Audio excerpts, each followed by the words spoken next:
Hi, my name is AJ. And my name is Maria. Today, we are going to talk about the game Divide by Sheep. In this game, the Grim Reaper is bored and lonely in hell, and he decides that to give himself some company, he's going to go fetch himself some animals. The game requires that the player deliver a specific number of animals to a raft that is waiting at a certain location. As one progresses through the different worlds and levels, more animals are introduced as well as more ways to kill those animals to be able to deliver the souls of the dead animals to the Grim Reaper. It all looks like fun and games on the surface, but if we go a little bit deeper into the meaning behind the game, things start to get ghoulish.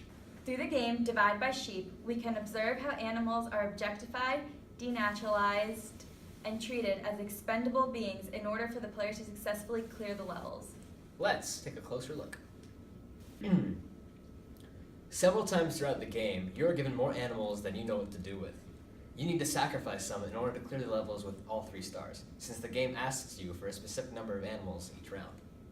Regardless of the animal type, giving up some for the good of the others is almost always necessary. This forces the means to an end mentality of the player, telling them that in order to clear the stage successfully, sacrifices must be made. In other words, that animals are expendable beings whose only purpose is to entertain and serve us. We can also see the objectification, denaturalization, and expendability of these animals through the colors and music the game uses. Despite having to kill several animals, the game still incorporates lively and vibrant colors. By doing so, they encompass the use of euphemisms as the game is masquerading its cynicality. This displays an essence of the game's inhumane concept, as they give the players a false perspective of animal rights. This is an inappropriate tactic used by the gaming company to promote the game and reach a larger and younger audience. They misinform players and allow them to perceive this unacceptable act of killing animals as acceptable. Along with the lively and vibrant colors, the music in the background is cheerful and upbeat throughout the game. By hearing this upbeat music in the background while killing animals, it gives the player a sense that killing animals in the game is not a big deal. If the music was more somber, it would give the player a greater sense of lachrymose. Another feature of the game is that it has an option next to the volume and sound effects that allow you to turn off the blood particles of the game. The fact that this is an available function has a lot to say about the audience the game targets. Children. The setting makes the killing and sacrificing of animals a less gory experience, which is something the parents would likely find comfort in. But should they? After all, their kids are still torturing the virtual animals and tossing them around like they're just some other number on a screen. So now the big question, why sheep? Why not choose a different animal? Well, players don't seem to care about sheep as much as other animals, which in turn makes it that much easier to sacrifice them.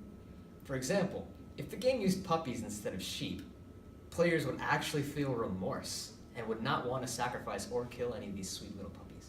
Additionally, by using sheep that look exactly the same throughout the game, the players do not realize the horror of killing the sheep because they simply think of them as objects.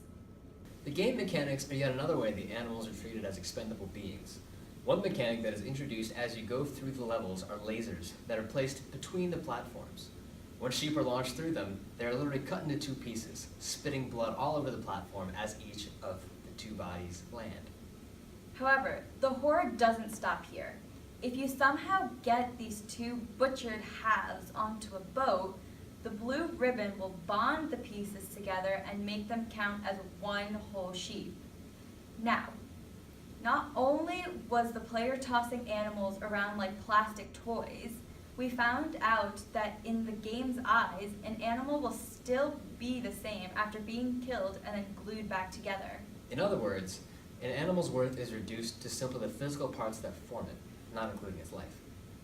After progressing far enough into the game, the Grim Reaper himself will show up to ask you for animal souls, rather than the animals themselves.